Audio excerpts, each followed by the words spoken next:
10th class. आज हम chapter 1 के अभ्यास कार्य करने जा रहे हैं। ये हम चैप्टर पढ़ चुके हैं अपना।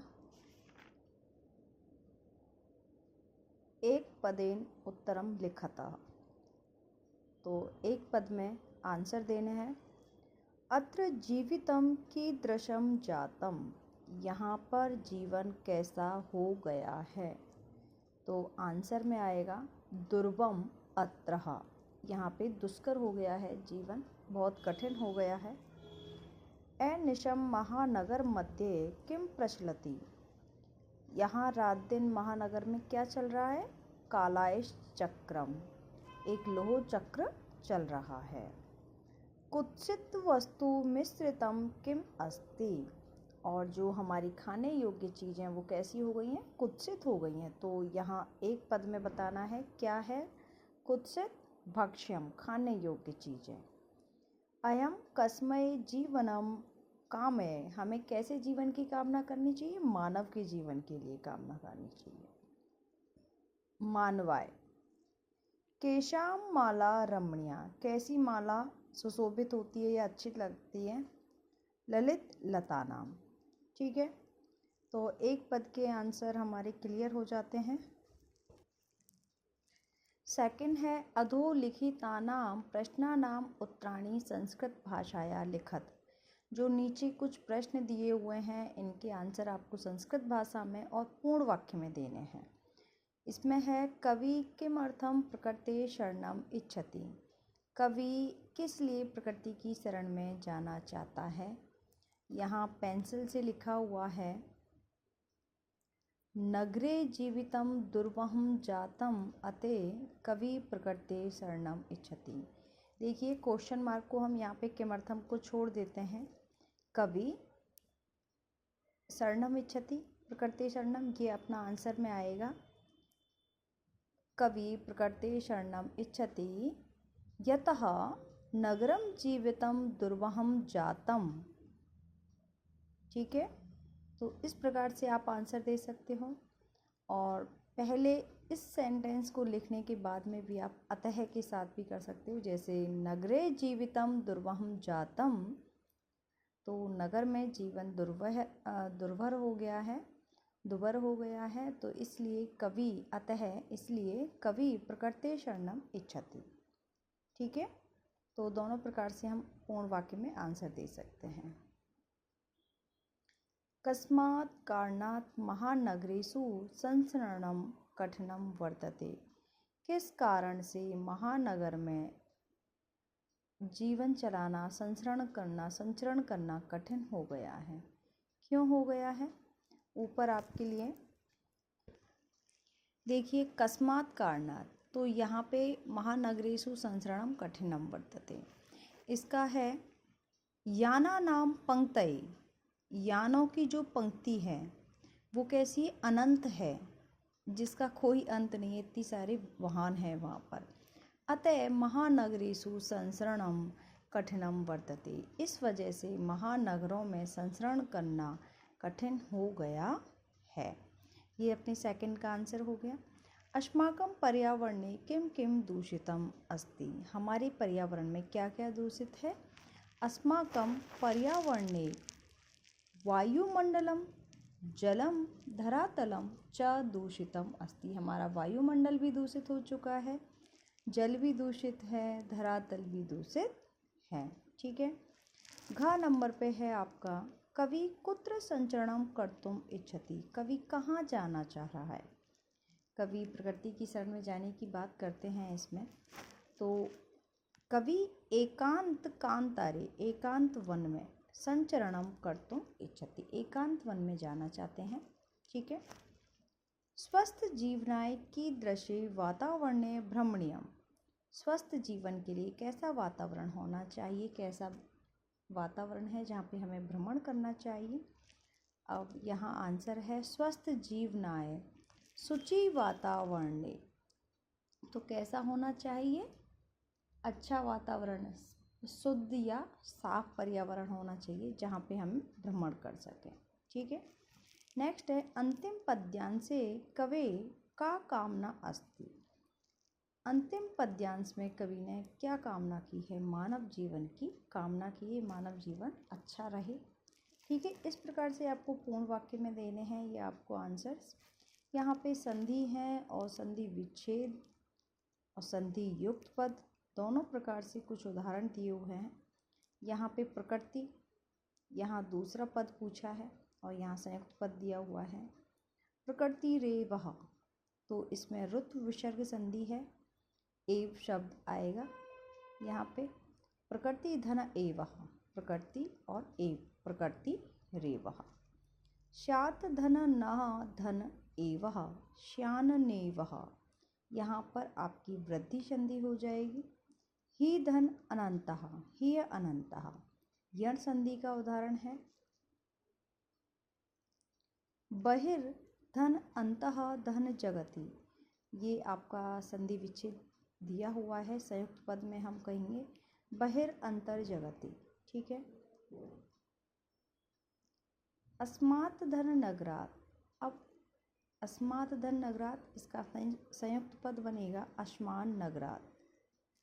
सम धन चरणम संचरणम, धूमम धन मुंचति धूमम मुंचति। इस प्रकार से ये हमारी संधियाँ कंप्लीट हो गई हैं। अब इसमें यण संधि है अपनी, यहाँ पे ऋत्व विसर्ग संधि हो जाएगी। बहिर् अंतः जगति, विसर्ग आ गया है यहाँ पे। ठीक है। और अस्मातः नगरात्, इसमें व्यंजन संधि है। सम धन चरणम में व्यंजन संधि है। धूमम मुंचति में अनुस्वार संधि व्यंजन संधि का ही प्रकार है। ठीक है, ये हमें ज़रूर पता होना चाहिए कौन सी संधि है, कौन सी संधि का प्रकार आ रहा है। फिर यहाँ पर कुछ अव्यय पद दिए हैं जिनके आधार पर ये हमें फिल करने हैं। इदानीम वायुमंडलम फिल इन द ब्लैंक प्रदूषितम अस्ति, जो ये हैं इनमें से ही आपको फिल करने हैं। अव्यय पदों के हिंदी अर्थ सभी को पता होना चाहिए, तभी आप ये फिल कर पाओगे। भृशम का अर्थ होता है निश्चित रूप से, तो वायुमंडल कैसा है अब हमारा? निश्चित रूप से प्रदूषित है। ठीक है, तो भृशम। फिल इन द ब्लैंक जीवनम दुर्वहम अस्ति, हमारा यहाँ पे जीवन कैसा हो गया? दुर्भर हो गया है, दुष्कर हो गया है। तो यहाँ को हम संस्कृत में बोलेंगे अत्रः। प्राकृतिक वातावरणे क्षणम संचरणम, अब यहाँ पे एक क्षण भी हम संचरण नहीं कर सकते हैं, अपि भी। ठीक है। पर्यावरण से संरक्षणम फिल इन द ब्लैंक प्रकृति आराधना, पर्यावरण के संरक्षण के लिए हमें क्या करना चाहिए? प्रकृति की आराधना करनी है। ही, क्या करना चाहिए? ही एव ही। सदा, समय से सदुपयोग करने है। फिल इन द ब्लैंक है, समय का क्या करना है? हमें हमेशा सदुपयोग करना है। भूकंपित समय फिल इन द ब्लैंक गमन एवं उचितम भवति, भूकंप के समय क्या है? यहाँ पे बाहर नहीं जाना है। तो भूकंप के समय इंस्ट्रक्शन दिए जाते हैं, अंदर ही रहो, बाहर मत जाओ, जाओ तो कोई खुली जगह पे जाओ, कोई बिल्डिंग में हो तो बिल्डिंग से बाहर चले जाइए। तो बहिर, ठीक है, बहिर का अर्थ है बाहर। यहाँ पे फिल इन द ब्लैंक हरितिमा फिल इन द ब्लैंक शुचिपर्ण्याम, जहाँ हरियाली है वहीं पे कैसा है? शुद्ध या साफ वातावरण है। यत्र और तत्र, यत्र यहाँ, तत्र यानी वहाँ। ठीक है। अधोलिखितानां पदानां पर्यायम पद लिखतः, पर्याय पद दिए हुए हैं। शलीलम का है जल, जलम हो जाएगा, शलीलम जलम। आम्रम रसालम। अब यहाँ पे वनम है, वनम को आप कांतारम, अरण्यम, ठीक है, पर्यायवाची पता होना चाहिए। तो अरण्यम हो गया, शरीरम का देहम हो गया, कुटिलम का वक्रम हो गया, पाषाण का प्रस्तरम हो गया। इस प्रकार से आपके पर्यायवाची शब्द। अधोलिखित पदानाम विलोम पदानी पाठात चित्वा लिखत, ये जो पाठ में आए हैं उनमें से ही आपको इन पदों के विलोम पद बताने हैं। शुकरम दुष्करम, दूषितम शुद्धम, ग्रहणंती व्यजयंती यानी छोड़ना, निर्मलम दूषितम, दानवाय देवाय, शांता कोलाहल। इस प्रकार से ये विलोम पद भी आपको याद करने हैं। अब आगे है कि उदाहरण एक समझाया गया है आपको विग्रह वाक्य करके और समस्त वाक्य करके और समास का नाम लिख के। तो इसी प्रकार से कुछ पद दिए हुए हैं आपके लिए, जो आपको बताने हैं कौन से समास का आ रहा है और किस प्रकार से संयुक्त पद बनेगा। तो यहाँ पे है हरिता च ये तरवः। हरित यानी हरे हैं वे तरव, बहुत सारे पेड़ हैं जो कैसे हैं, हरे हैं, तो उनको क्या बोलेंगे, हरित तरुणा। तो इसके लिए आएगा आपका कर्मधारय समास। फिर है ललिता च या लता। जो ललित हैं, बहुत सुंदर हैं वो लताएं, ललित लता नाम, तो इसके लिए भी कर्मधारय समास का ही आएगा। नवमालिका, नवमालिका जो कौपलें निकलती हैं ना किसी पौधे में, तो उनको नवमालिका कहा जाता है। ये भी आपका कर्मधारय समास का ही उदाहरण माना जाएगा। फिर है धृत सुख संदेशम येन, अपना सुख संदेश धारण करो। इसके लिए आ गया है येन, जिसने धारण किया है ना। तो बहुव्रीहि में क्या होता है, पहला पद और उत्तर पद को भी प्राथमिकता ना देकर अन्य अर्थ पर जाता है वह, तो वहाँ बहुव्रीहि समास होता है। धृत सुख संदेशम, तो तुम अपना ये धारण कीजिए, सुख संदेश को धारण कीजिए। तो ये प्रकृति की शरण के लिए ये हमारा पद आया है इस कविता में, तो इस पद में आपका बहुव्रीहि समास हो जाएगा। फिर है अपना कज्जलम एवं मलिनम, काजल जैसा मलिन जो धुआं है, व्हीकल छोड़ रहे थे याना नाम पंक्तयो, ठीक है। कज्जल मलिनम एव यानी के समान बताया है, तो कर्मधारय समास का ही उदाहरण माना जाएगा। फिर है दुर्दांतई दशनई, जो जिसके भयंकर दांत हैं, भयंकर दांतों वाला राक्षस है, तो समान बताया जा रहा है, इसलिए इसमें भी आपका कर्मधारय समास होगा, ठीक है। इस प्रकार से ये हमारा समास कंप्लीट। और यहाँ पे कुछ पद दिए हुए हैं, उनके आधार पर हमें प्रश्न बताना है।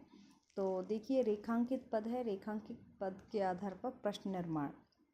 सकटी यानम कज्जल मलिनम धूमम मुंचती, जो गाड़ियां हैं वो क्या कर रही हैं, काजल जैसा मलिन धुआं छोड़ रही हैं। कज्जल मलिनम अंडरलाइन हो रहा है। मलिनम कैसा धुआं छोड़ रही हैं, कीदृशम काला, ठीक है। उद्याने पक्षिणाम कलरवम च अतः प्रसादयति, तो पक्षिणाम पे अंडरलाइन हो रहा है। उद्यान में कौन कलरव कर रहे हैं, तो पक्षिणाम के लिए आ जाएगा। तो किसका कलरव है, केशाम, ठीक है, पक्षियों का। आगे है पाषाणी सभ्यताम लता तरु गुल्मा प्रस्तर तले पिष्टा शांति। पाषाणी सभ्यता में लता तरु गुल्मा क्या हो रहे हैं, प्रस्तर तले, ठीक है, पत्थरों के नीचे, ठीक है, पिस रहे हैं। तो इसमें पत्थरों के तल के नीचे, पत्थरों के तल में कौन है, किनका आ रहा है, के, तो ये समूह में आ रहा है लता तरु गुल्मा, तो के का क्वेश्चन बन जाएगा। महानगरेषु वाहनानाम अनंतया पंक्तयो धावन्ति, जब हम किसी स्थान के विषय में बात करेंगे तो कुत्र का आएगा कि कहाँ पर ऐसा हो रहा है कि वाहनों की पंक्ति ख़त्म ही नहीं हो रही है, ही अनंता, निश्चित रूप से अनंत तक चल रही है। तो यहाँ पे कुत्र। प्रकृत्या सन्निधो वास्तविकम सुखम विदधते, तो प्रकृति की शरण में वास्तविक सुख है। तो किसकी शरण में वास्तविक सुख है, प्रकृति स्त्रीलिंग में आएगा, इसलिए यहाँ पे कस्या से प्रश्न निर्माण हो जाएगा। और ये 10th क्लास मैंने बहुत ईजी लैंग्वेज में समझाया है आपको,